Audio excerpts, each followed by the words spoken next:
Bismillahirrahmanirrahim. Assalamualaikum warahmatullahi wabarakatuh.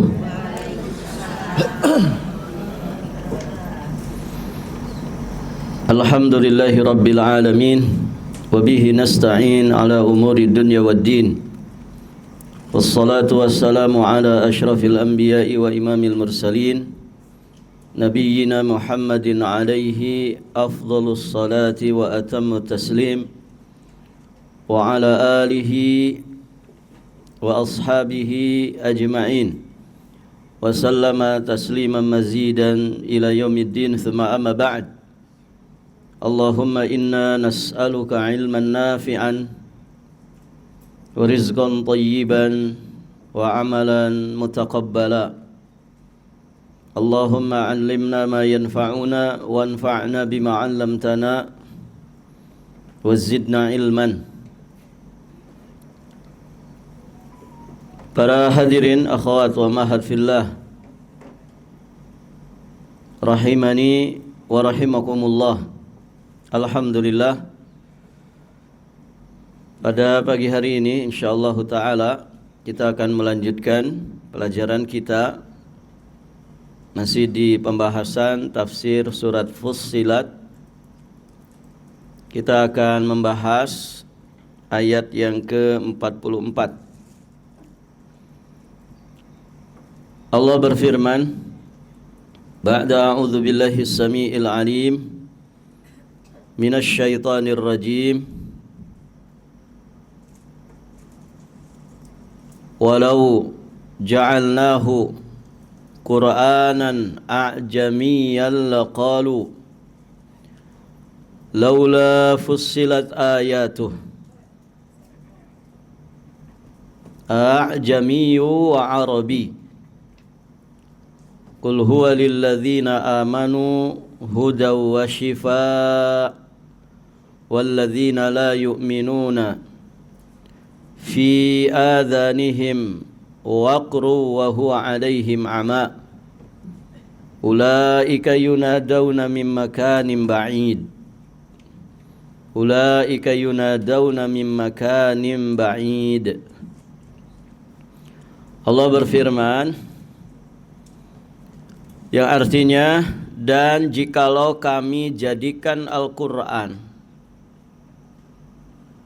dan jikalau kami jadikan Al-Quran itu suatu bacaan dalam bahasa selain Arab, tentulah mereka mengatakan, mengapa tidak dijelaskan ayat-ayatnya? Apakah patut Al-Quran dalam bahasa asing sedangkan Rasul adalah orang Arab? Katakanlah Al-Quran itu adalah petunjuk dan obat bagi orang-orang beriman, dan orang-orang yang tidak beriman pada telinga mereka ada waqr, yakni sumbatan. Sedang Al-Quran itu suatu kegelapan bagi mereka. Mereka itu adalah seperti yang dipanggil dari tempat yang jauh. Taib, ibu-ibu yang dirahmati Allah,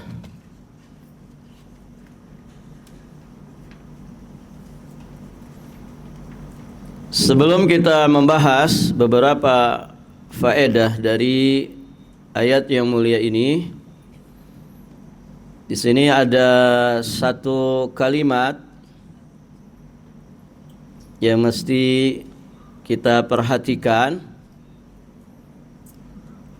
karena punya tata cara tersendiri di dalam membacanya. Nah, dalam ilmu tajwid, kalimat atau kata a'jamiyun itu disebut dengan bacaan tashil. Asal katanya hamzahnya di situ dua, a'jamiyun. Hamzah yang pertama itu namanya hamzatul istifham,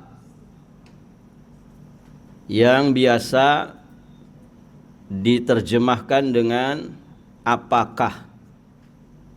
A'jamiyun wa arabi,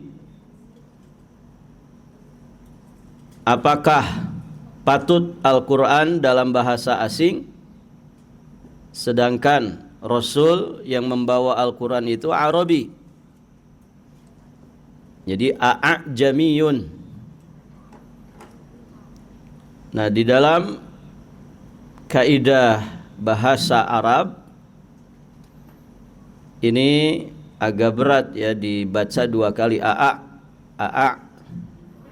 Maka ditashil. Cara bacanya ditashil. Maksudnya apa? Membaca hamzah kedua dengan suara antara hamzah dan alif, yang merupakan satu-satunya bacaan tashil wajib dalam riwayat Imam Hafiz, ya, qiraat yang biasa beredar di tengah-tengah kaum muslimin. Itu qiraatnya Imam Hafiz an Asim bin Abi Nujud.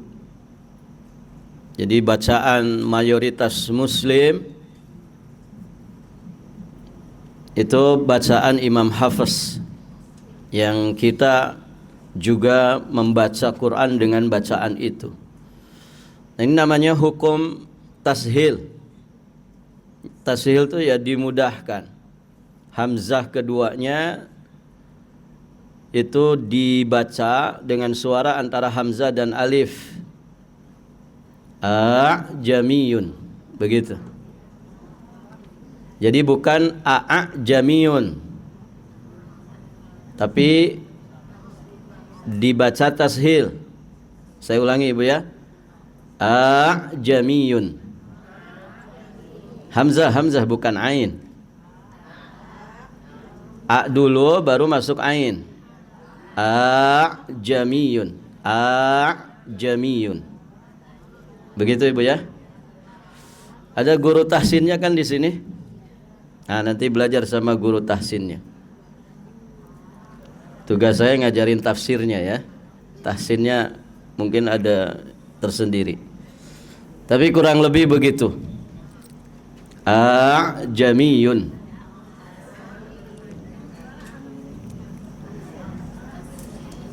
Tadi asal katanya gimana, Bu? A'jamiyun. Hamzahnya dua di situ. A'jamiyun karena hamzah pertama itu istifham, kata tanya atau huruf tanya. Nah, maka ya dalam kaidah tajwid, hukum tajwid itu ditashil bacanya. A'jamiyun. A'jamiyun. Baik, ibu-ibu yang dirahmati Allah, kita lanjut.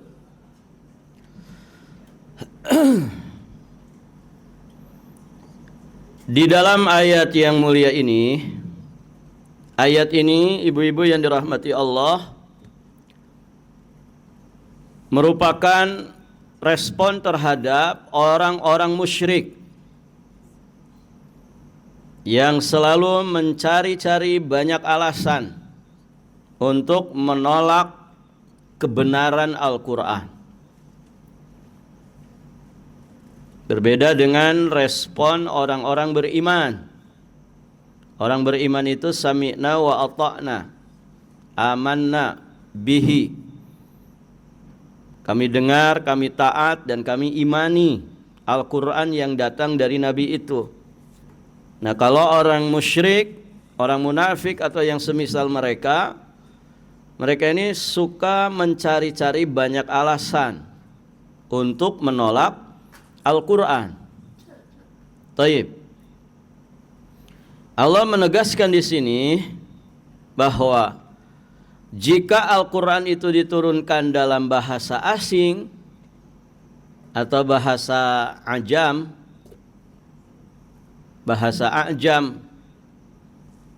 mereka pasti akan memprotes. Apa protes mereka? Mengapa bahasanya tidak dimengerti oleh mereka yang orang Arab? Gitu ya. Ini kalau Quran itu diturunkan menggunakan bahasa A'jami. Orang-orang kafir ini pasti protes. Loh, kenapa nggak pakai bahasa Arab? Kok pakai bahasa asing? Kami kan nggak paham. Kami nggak bisa ngerti. Taib. Namun ternyata setelah diturunkan dalam bahasa mereka sendiri, bahasa Arab yang fasih, ternyata mereka pun tetap ingkar dan mendustakan. Berarti poinnya di mana? Bukan di bahasa poinnya, tapi poinnya ada di hati mereka yang memang tidak mau menerima kebenaran Al-Quran. Dan begitu, orang tuh kalau memang aslinya tidak mau beriman, ya banyak cari alasan dia. Kalau diturunkan pakai bahasa Ajam, dia protes. Loh, kenapa pakai bahasa Ajam? Kami kan orang Arab, nggak bisa mudeng, nggak bisa paham. Dan ternyata ketika Al-Quran diturunkan dengan bahasa Arab fasih pun, mereka tetap ingkar. Taib, ibu-ibu yang dirahmati Allah. Nah, maka Allah respon di sini. Walau ja'alnahu Qur'anan a'jamiyyan laqalu laula fussilat ayatuh. Dan jika kami jadikan Al-Quran itu suatu bacaan dalam bahasa selain Arab, tentu mereka akan protes. Mengapa tidak difussil, ya, tidak dijelaskan ayat-ayatnya? Maksudnya kami tidak paham kalau bahasa Quran itu bahasa asing. Taib. Ibu-ibu yang dirahmati Allah. Maka Allah katakan A'jamiyyu wa Arabi. Apakah patut Al-Quran dalam bahasa asing? Sedang Rasul adalah orang Arab. Artinya tidak patut. Rasulnya dari bangsa Arab. Yang didakwahi pertama juga orang Arab. Taib, ibu-ibu yang dirahmati Allah. Maka apakah patut Al-Quran dalam bahasa asing sedangkan Rasul yang diutus itu dari bangsa Arab? Taib. Di sini kita memahami bahwa Nabi Shallallahu Alaihi Wasallam itu berasal dari bangsa Arab. Ya, secara umum jelas bangsa Arab itu lebih istimewa dari bangsa yang lainnya. Secara umum, bukan secara per individunya.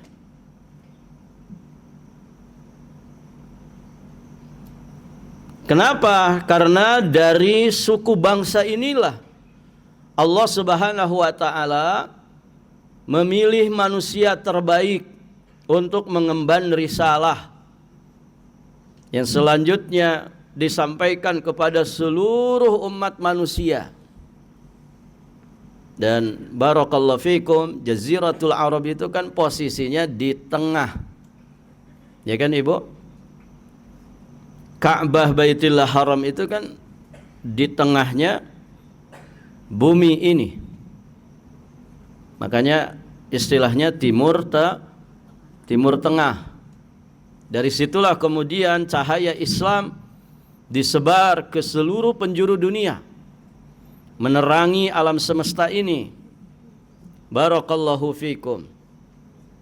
Nah, dari bangsa Arab, Nabi Muhammad itu dari bangsa Arab, dan bangsa Arab itu berasal dari zurriyatnya, keturunannya Nabi Ismail bin Ibrahim alaihimassalam.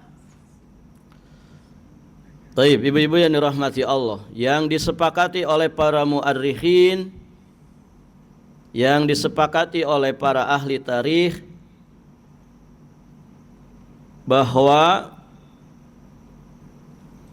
nasabnya Nabi Muhammad sallallahu alaihi wasallam itu sampai kakek ke-20. Nah, ini yang disepakati. Kakek yang ke-20 namanya Adnan. Jadi setelah kakek yang ke-20 inilah kemudian ada silang pendapat di kalangan para ulama.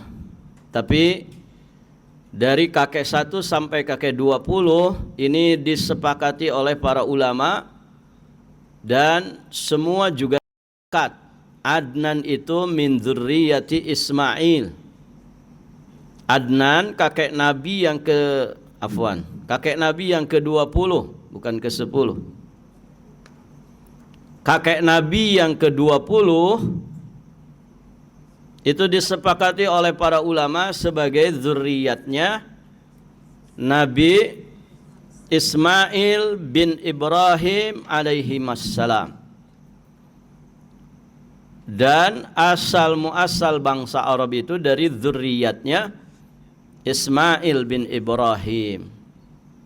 Berarti jalur nasab Nabi itu bersambung ke Nabi Ismail bin Ibrahim, sedangkan para nabi dari Bani Israel itu bersambung nasab mereka melalui jalur Yakub bin Ishak bin Ibrahim.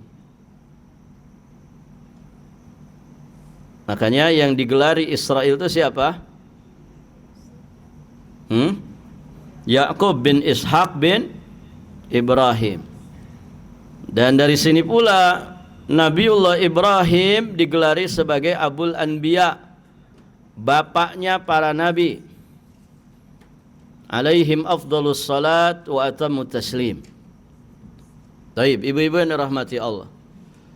Jadi Nabi Muhammad itu dari bangsa Arab, dan bangsa Arab itu berasal dari zurriyatnya Nabi Ismail bin Ibrahim alaihi wassalam.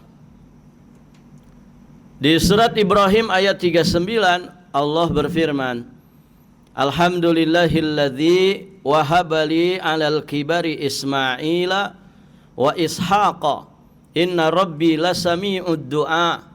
Segala puji bagi Allah yang telah menganugerahkan kepadaku di hari tuaku siapa?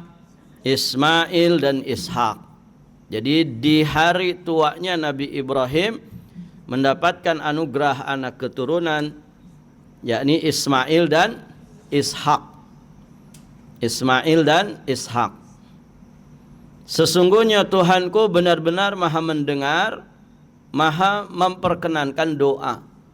Taib. Dari zuriyat Ismail inilah kemudian sampai kepada Nabi Muhammad sallallahu alaihi wasallam. Dan dari zuriyatnya Ishak bin Ibrahim, dari zuriyat itulah kemudian lahir Nabi dan Rasul dari kalangan Bani Israel. Barakallahu fikum.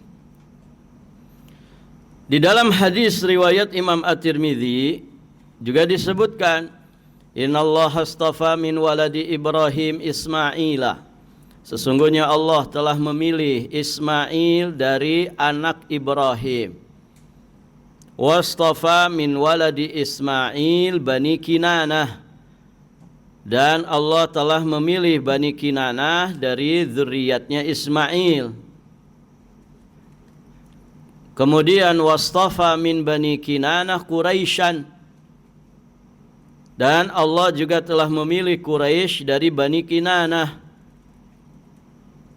Wastafa min Quraisyin Bani Hashimin. Dan memilih Bani Hashim dari Quraisy.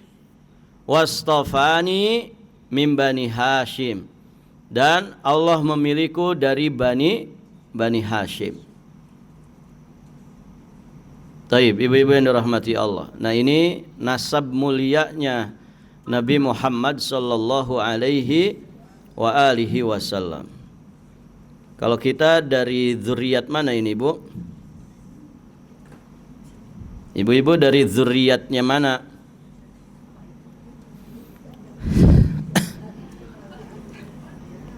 Pernah dites DNA, Bu? Barangkali ya ada DNA-nya Arab gitu kan? Ya. Barakallahu fikum. Ya, insyaallah semua kita nyambung ke Nabi Adam.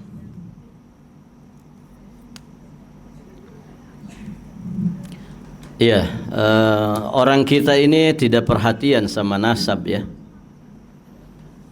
Orang kita ini, masyarakat Nusantara ini rata-rata tidak perhatian kepada nasab. Siapa di sini yang hafal sampai kakek kelima? Kadang kakek pertama saja nggak mudeng. Sopo mbahku gitu ya. Yang miris lagi ada orang yang tidak tahu bapaknya siapa gitu kan. Barakallahu fikum. Kecuali kalangan tertentu ya, turunan ningrat. Kalau di Sulawesi itu ada turunan Andi ya. Kalau di Jawa mungkin ada turunan ningrat, turunan sultan, orang-orang yang katanya darahnya biru gitu kan. Kalau kita kan darah merah, Bu ya. Nah, biasanya mereka punya silsilah nasab keluarga ya, dari raja fulan terus turun ke bawah. Adapun masyarakat biasa, nah itu biasanya tidak perhatian sama nasab. Makanya ibu, ya itu jangan dibiarkan ya, jangan dibiarkan. Maksudnya apa? Anak kita itu harus tahu nasabnya. Minimal yang kita tahu. Kalau kita tahu kakek yang kedua dari kita, maka anak kita kasih tahu. Kalau bisa ditulis, ini nama kakekmu yang pertama, nama kakekmu yang kedua. Ibu hanya tahu sampai di sini. Ini dari jalur bapakmu. Kalau dari jalur ibu ini nah, begitu kan?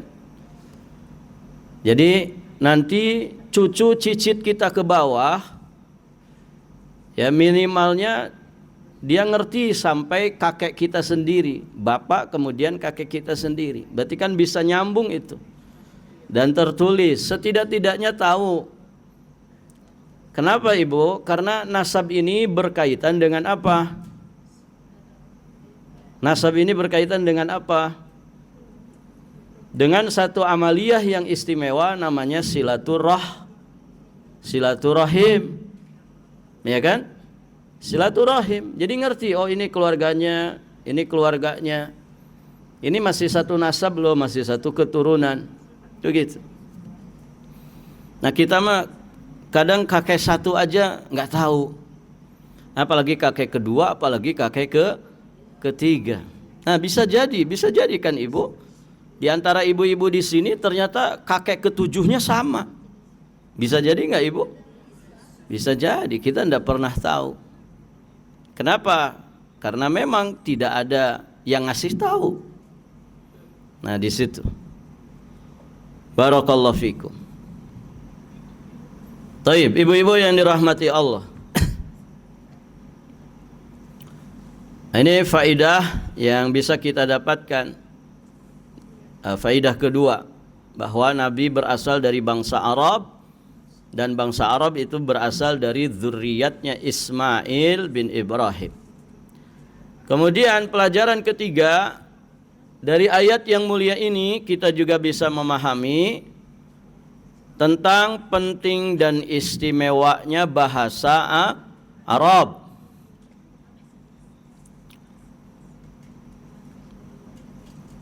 Jadi bahasa yang penting itu bahasa Arab. Bahasa yang paling fasih, paling istimewa, paling kuat itu bahasa Arab. Bagi seorang muslim, bahasa Arab merupakan instrumen utama untuk beribadah dan mendalami syariat. Menjaga bahasa Arab juga merupakan salah satu cara menjaga dinul Islam. Maka meninggalkan bahasa Arab salah satu sebab menyimpangnya seseorang dalam memahami agama Islam. Jadi penting belajar bahasa Arab. Ya terus berusaha sedikit demi sedikit. Gitu ya, harus ada peningkatan. Jangan dari dulu taunya na'am aja. Na'am, thayyib, gitu ya. Syukran. Ya jazakallah khair. Ya. Taib, ibu-ibu yang dirahmati Allah, ukhti, akhi, gitu kan, ikhwan, akhwat. Taib. Ya. Ditingkatkan belajar bahasa Arab.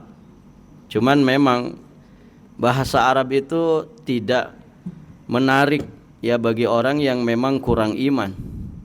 Gitu kan? Kurang menarik. Beda dengan belajar bahasa yang lain, bahasa Inggris, bahasa Jepang, bahasa Cina gitu ya. Sedikit yang mau mendalami bahasa Arab. Taib, ibu-ibu yang dirahmati Allah. Dan memang demikian, ya setan itu berusaha menghalangi manusia dari belajar bahasa Arab. Kenapa? Karena bahaya kalau orang itu bisa bahasa Arab, nanti dia bisa mendalami Al-Quran.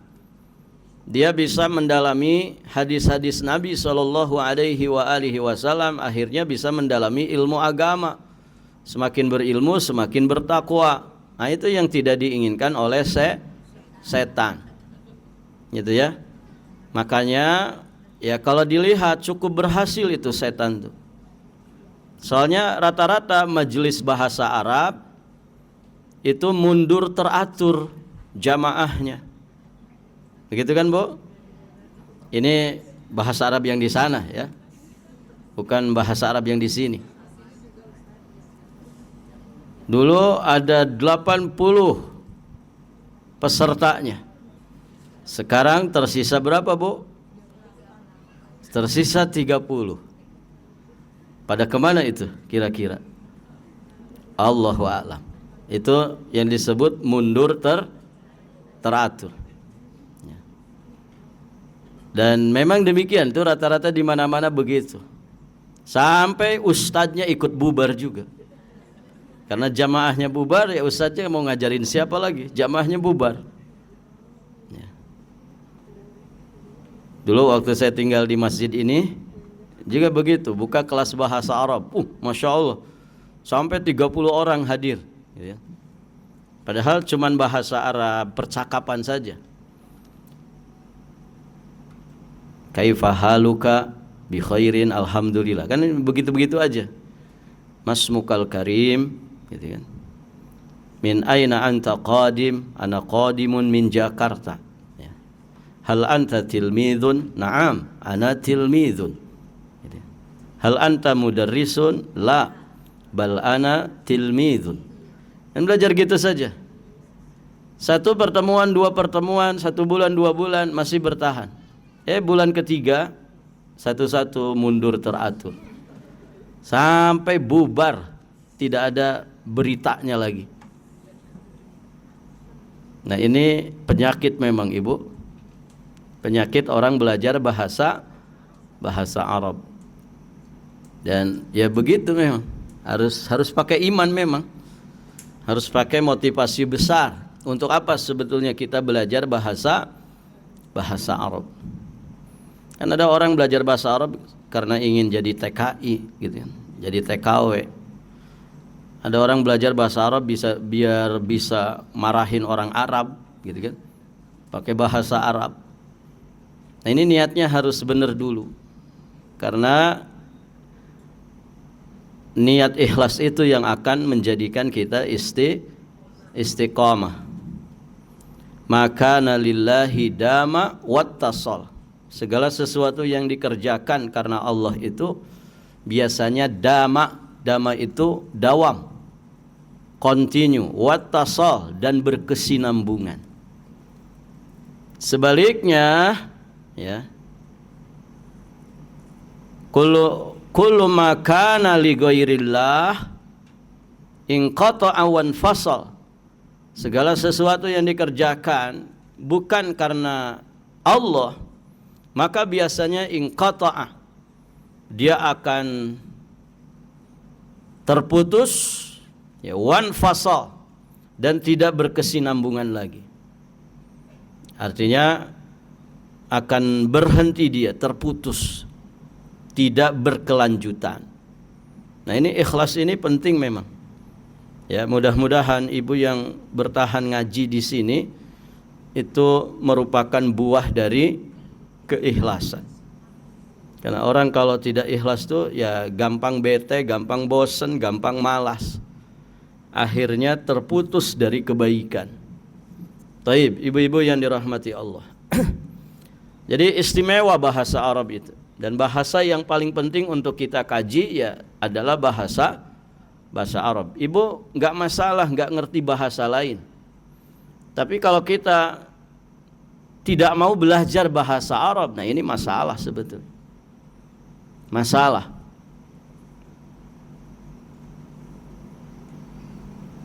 Maka berusahalah sedikit demi sedikit, berusaha. Dan walhamdulillah ya di masa-masa ini segala sesuatu dimudahkan.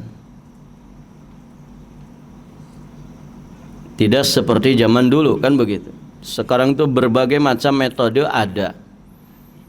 Ya, ada taisir, ada tashil. Begitu kan? Taisir itu sesuatu yang muyassar, yang mudah. Ada tashil, sesuatu yang mudah, gampang, simple. Begitu kan? Berbagai macam metode untuk orang itu belajar bahasa Arab begitu mudah. Semuanya bisa diakses dengan sangat mudah. Tapi demikianlah ya. Semakin sarana prasarana itu dimudahkan, semakin orang semakin malas. Barakallahu fikum. Taib, ibu-ibu yang dirahmati Allah. Kita lanjut.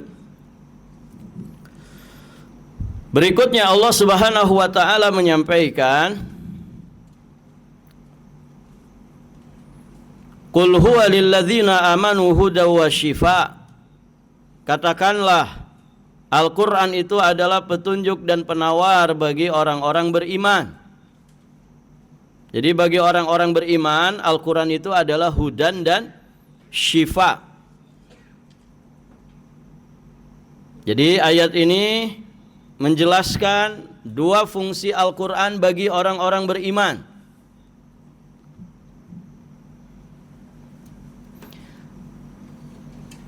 Dua fungsi Quran bagi orang beriman. Hal ini ada kalimat iman di sini. Hal ini menekankan bahwa manfaat Al-Quran berupa hidayah dan syifa, kesembuhan, itu hanya bisa dirasakan oleh mereka yang menerimanya dengan keimanan. Jadi fungsi Al-Quran itu hanya bisa dirasakan, diterima, dan didapatkan oleh orang yang punya iman. Makanya nanti orang yang tidak punya iman itu ya Al-Quran itu tidak ngefek. Taib, ibu-ibu yang dirahmati Allah. Fungsi yang pertama berdasarkan ayat ini, Al-Quran itu adalah hudan. Hudan itu artinya petunjuk. Hudan itu artinya petunjuk. Al-Quran sebagai hudan itu disebutkan di dalam beberapa ayat Quran. Ibu bisa lihat juga surat Al-Baqarah. Dzalikal kitabu la raiba fih hudal lil muttaqin. Kemudian ada di surat Al-Baqarah juga ayat 185. Syahrul Ramadan alladzi unzila fihil Qur'anu hudal linnas wa bayyinatin minal huda wal furqan. Ada di surat Al-Isra ayat 9, ada di surat An-Nahl ayat 89. Semua ayat-ayat ini menegaskan bahwa Al-Quran itu adalah hudan, petunjuk. Baik, petunjuk bagi siapa? Bisa bagi manusia secara umum, seluruh manusia, berarti hudal linnas. Ya, lebih-lebih lagi Al-Quran itu menjadi hudan lil muttaqin. Dia petunjuk bagi orang-orang yang bertakwa. Taib. Fungsi pokok Al-Quran sebagai hudan, sebagai petunjuk, berarti bahwa Al-Quran itu dapat memandu, membimbing, menggiring manusia menuju jalan yang lurus dan menghindarkannya dari kesesatan.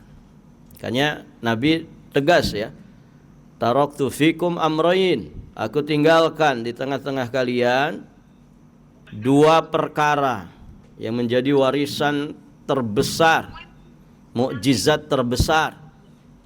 Ma in tamassaktum bihima lan tadillu ba'di abadan. Ya, jika kalian berpegang teguh dengan keduanya, maka kalian tidak akan pernah tersesat untuk selama-lamanya. Taib, ibu-ibu yang dirahmati Allah. Apa dua warisan Nabi ini, dua pusaka Nabi ini? Kitab Allah wa sunnati. Kitab Allah dan sunnahku.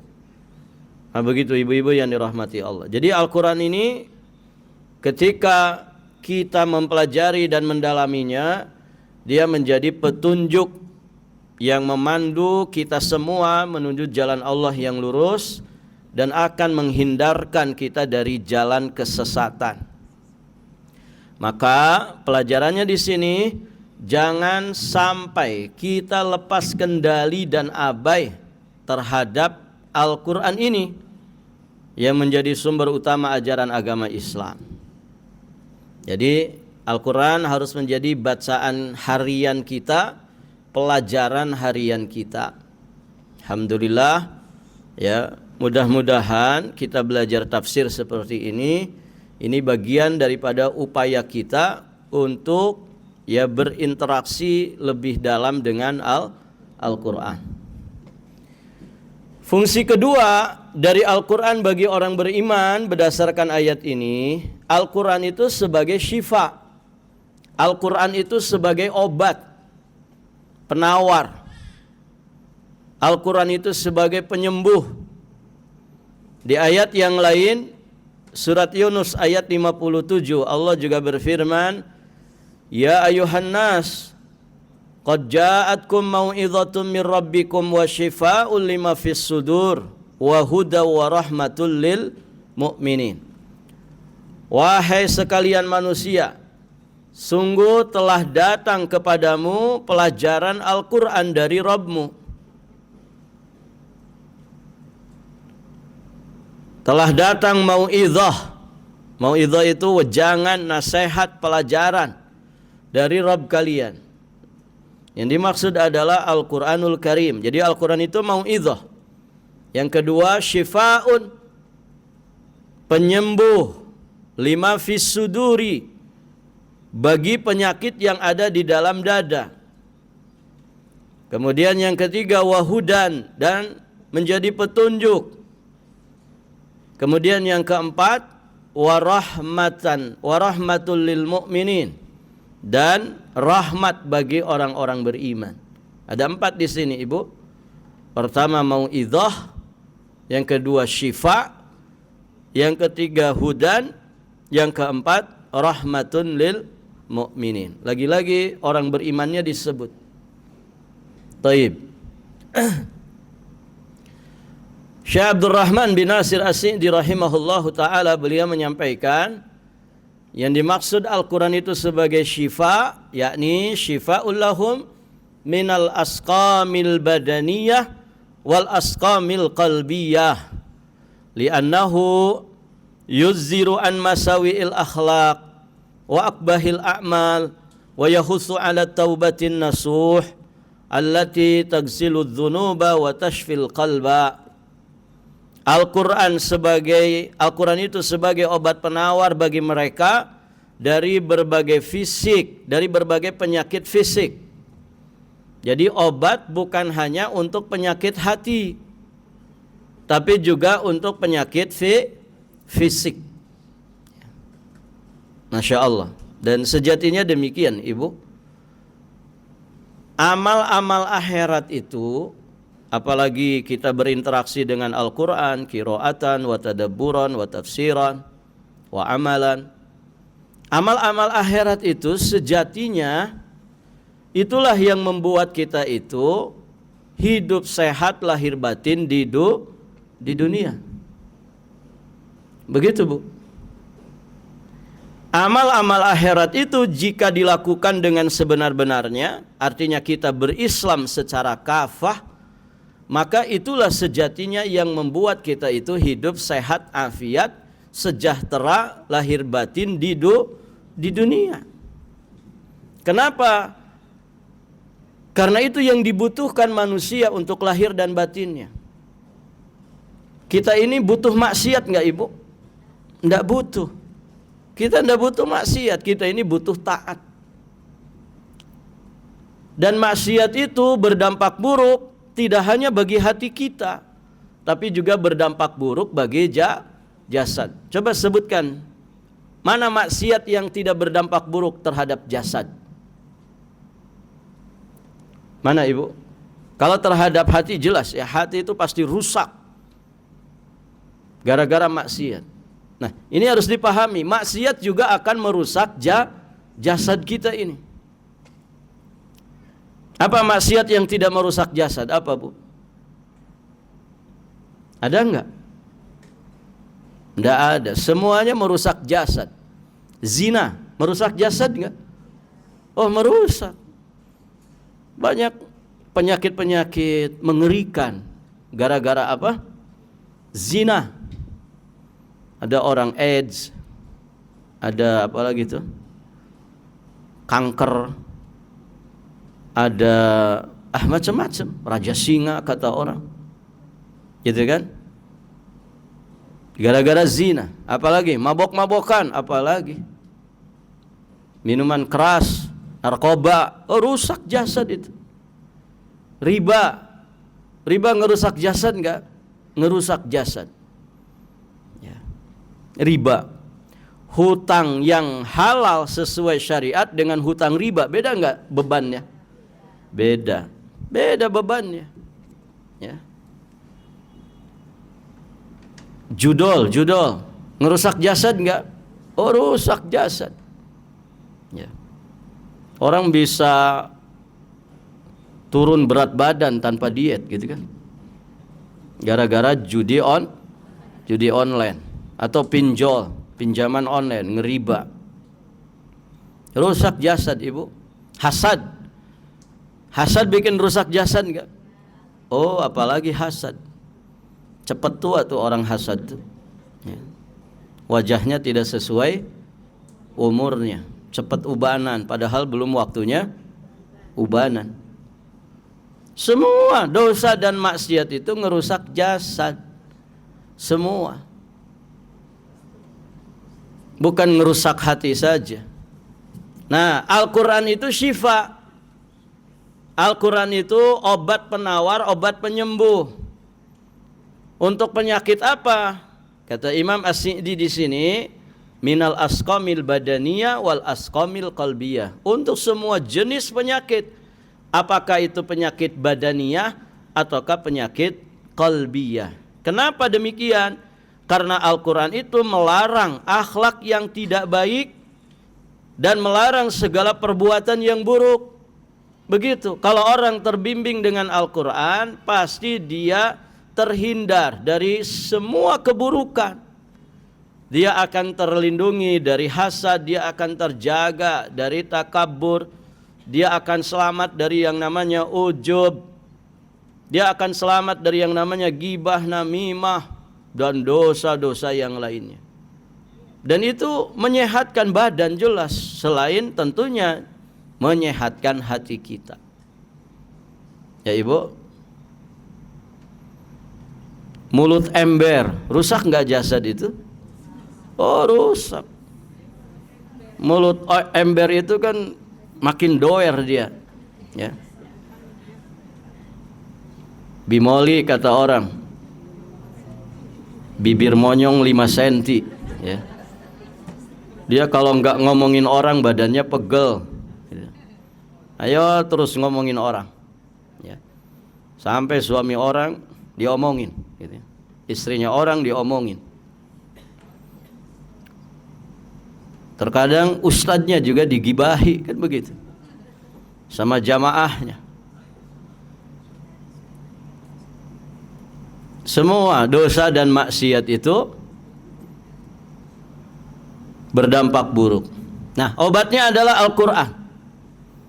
Ya, di antara syifanya, obat penawar, obat penyembuhnya adalah Al-Quran. Ditambah lagi, kenapa Al-Quran itu syifa, penyembuh dari penyakit badan dan hati? Karena Al-Quran juga mengajak pada taubat yang tulus. Allati tagsilu dzunub, yang dapat mencuci dosa, membersihkan dosa. Wa tashfil qalba, dan dapat menyembuhkan hati. Taubat. Orang bertaubat itu ya bersih hatinya. Bersih hatinya dari segala noktah dosa. Nah demikian ibu-ibu yang dirahmati Allah. Kita lanjut dikit lagi Bu ya. Pelajaran kelima, berikutnya Allah sampaikan, walladzina la yu'minuna fi adhanihim waqr wa huwa 'alaihim 'ama ulaika yunadawna min makanin ba'id. Katakanlah, walladzina la yu'minun, dan orang-orang yang tidak beriman, pada telinga mereka ada sumbatan. Sedang Al-Quran itu menjadi suatu kegelapan bagi mereka. Mereka itu adalah seperti yang dipanggil dari tempat yang jauh. Nah, dalam kalimat ini Allah menjelaskan tentang 3 kondisi orang yang tidak beriman, 3 kondisi orang kafir terhadap Al-Quran. Pertama, di telinga mereka itu terdapat waqr, terdapat sumbatan di telinga mereka. Hati dan telinga mereka tertutup sehingga tidak mampu memahami makna dan keindahan Al-Quran. Wal iyadzu billah. Yang kedua, mereka dalam kegelapan, a'ma, orangnya disebut awam. Al-Quran justru menjadikan mereka semakin tersesat, semakin bingung. Kenapa? Karena kesombongan mereka sendiri yang menolak kebenaran Al-Quran. Kemudian keadaan mereka itu seperti orang yang dipanggil dari tempat jauh. Orang dipanggil dari tempat jauh biasanya kedengaran gak Ibu? Enggak, hawar-hawar saja. Enggak jelas, enggak kedengaran, sehingga dia sulit untuk menoleh, sulit untuk memenuhi panggilan. Nah, hal ini merupakan perumpamaan bagi orang yang tidak mau mendengar. Seberapa keras pun suara panggilan kebenaran, mereka tidak akan menangkap pesannya karena jarak hati yang sangat jauh dari hidayah. Oleh karenanya di surat Al-Kahfi ayat 57 Allah menyampaikan, wa man adlamu mimman dzukira bi ayati rabbih fa'arada anha wa nasiya ma qaddamat yadah inna ja'alna ala qulubihim akinnatan an yafqahuhu wa fi adanihim waqra wa in tad'uhum ilal huda falayahtadu idzan abada. Siapakah yang lebih zalim daripada orang yang telah diperingatkan dengan ayat-ayat Rabb-Nya, lalu dia berpaling darinya dan melupakan apa yang telah dikerjakan oleh kedua tangannya. Sesungguhnya, apa kata Allah? Kami telah meletakkan penutup pada hati mereka. Ada di hati mereka itu akinnah, penutup.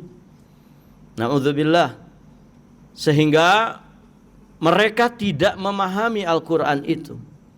Wa fi adhanihim waqra, dan meletakkan pula sumbatan di telinga mereka. Telinganya tersumbat. Barakallahu fikum. Taib. Tentu sumbatan yang dimaksud ini lebih kepada maknawiyah. Bisa jadi caranya normal saja, tapi memang sudah tersumbat oleh kesombongan mereka.